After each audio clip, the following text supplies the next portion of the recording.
Hey everyone, welcome back to Corporate Decode, the place where we dig through the dull so you don't have to. Today we're cracking open Precegen's latest proxy statement, a document so exciting it makes watching paint dry seem like a thrill ride, but fear not, we will bring the story in there. This report reveals a company asking for more shares, handing out equity like candy, and trying to keep its executive compensation in check.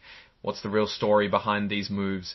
Let's decode it and get to the story. Before we dive in, if you like getting the real story from corporate documents, make sure you're subscribed. We also have a Discord community linked in the description below for more discussions. Precigen needs your vote on several key issues at their upcoming shareholder meeting in June of 2025. The big topics are electing directors, increasing the number of company shares, a related party transaction, and approving executive pay, among other things.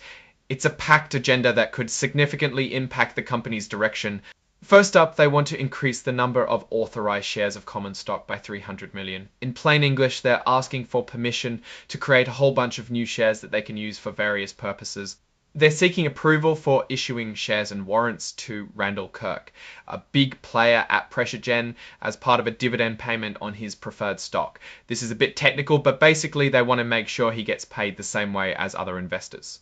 Then there's the non-binding vote on executive compensation, which, as you may know, it is very important for the company to know its shareholders get to voice their opinion on whether the top executives are getting paid fairly. The most important thing every year, it is about who are the directors the shareholders want to have on the board and the company's recommendation about it. Randall Kirk is the executive chairman of the board and Helen Sabzevari is the CEO. The company believes this setup allows for efficient strategy development and strong leadership. It's like having a strategic general and a field commander working together. Also, James Turley is the lead independent director to make sure that the board does not just do whatever management wants. With the exception of the executive chairman and CEO, the board says that all the rest of the members are independent, which is good because it means that they don't really benefit from anything. They are there as the board. Now let's talk about who owns the company. This section lists the big shareholders, directors, and top executives, telling us who has the most skin in the game. As of March 31, 2025, RJ Kirk and his affiliates are by far the biggest owners, controlling about 40% of the company. He's got a lot riding on Precigen's success and then Ares Trading SA and Patient Capital Management, with 7% and 6% respectively. Here's where we see how much the non-employee directors are getting paid. This is a good indicator of whether their interests are aligned with regular shareholders or if they are simply there for the paycheck. The directors get cash retainers and equity awards in the form of options and restricted stock units. For instance, each gets stock options with a value of $125,000 and restricted stock units also worth $125,000 for showing up. These things vest and provide alignment with company's goals and results. Randall Kirk receives the most at $600,000 total. Cesar Alvarez, Stephen Frank, Jeffrey Kindler, James Turley, Fred Hassan, and Vinista Gupta each get about $300,000-ish. Back to what they want you to vote on. Proposal 2 asks you to authorize more shares, 300 million of them. If this is approved and that along with what is already authorized, there will be 700 million shares. This could dilute existing shareholders but gives the company flexibility. The third proposal, and that's about issuing stock and warrants to Randall Kirk as dividends. Nasdaq has rules about compensating company insiders, and this proposal is meant to comply with those rules, so everything is by the book. If shareholders don't approve it, the company will need to keep trying by calling special meetings every 90 days. Proposal 4, it's all about Deloitte and Touchel. The shareholders are being asked to ratify the appointment of Deloitte and Touchel as the company's independent accounting firm for the next fiscal year. It's about having a third party make sure numbers are accurate. It also makes investors more safe and sound. Deloitte's getting paid $1.2 million for the work in 2024, a bit less than the $1.3 million in 2023. It is mostly for audit fees. Also, the report contains audit-related fees, tax fees, all other fees. This section is literally a report from the audit committee. Jeffrey Kindler, Fred Hassan, and Vinita Gupta sign their names. Next, Proposal 5 is a say on pay vote where shareholders get to give their opinion on how the top executives are being compensated.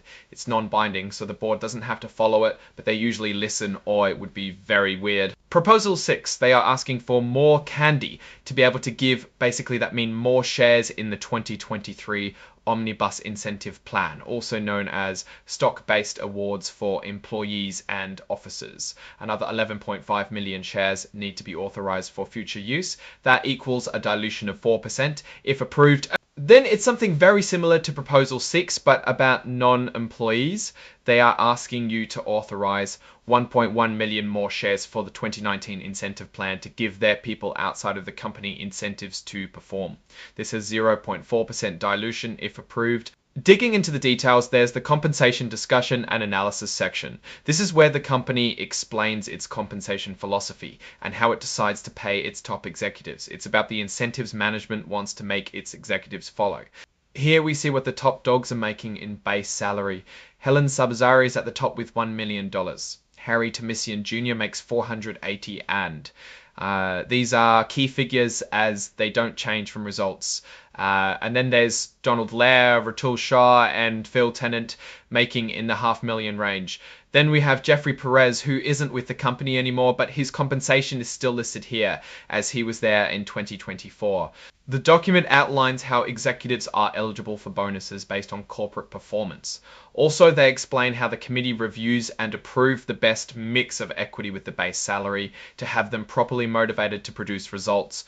In 2024, there were certain goals and Phil Tennant was awarded 2% of his target bonus based on his leadership in building the company's commercial operations. And other executives had similarly complicated goals, but the conclusion for all of them is that they made 100% Dr. Sabazari or more of their bonuses. In a great fashion, the company pays with shares, not cash, with the intention to increase stock ownership and to align their executives with their shareholders. Now we can see what each of the executive owns as part of the business. This table shows the outstanding stock options and stock awards for each named executive officer at the end of 2024. This is very important as it indicates their degree of economic motivation. Let's briefly mention some of the biggest shareholders. There are a few investment firms with more than 5% of the company, such as Ares Trading SA and Patient Capital Management LLC. The CEO pay ratio says that the CEO is paid 35 times the median employee. Not too high compared to other companies, but something to consider for you. Finally, there is a paragraph about fees, a lot of fees. There are some specific policies about how related parties, meaning people with a strong connection to the company or its executives, can interact with the business. And no, that's a great thing because transparency is important, and a compensation recovery policies, also known as clawback, will claw back excessive payments in the event of wrong financial restatement. Well, after sifting through that document, here's the big picture. Precigen is seeking shareholder approval for a number of important proposals, mostly having to do with allocating and authorizing shares. They want a broader authorization of shares so they can dilute existing shareholder and issue more equity offerings, or to buy out another entity with shares. At the same time, they have an increased focus on tying executive pay with equity, which hopefully will align management with investors. There are a few risks here, mostly for retail investors that will get diluted since they are at the bottom of the food chain. It is still quite an interesting opportunity since one major holder has so much of a personal benefit to have the company succeed. So with a high risk comes high rewards too. So this company could be interesting to watch if everything goes fine. Alright, that's our breakdown of Precigen's latest proxy statement. What's your take on these proposals and what they signal for the company's future? Drop your thoughts in the comments. If this analysis was valuable, hitting that like button really helps, and subscribe for more deep dives. Don't forget to check out the Discord in the description. Thanks for watching. See you next time.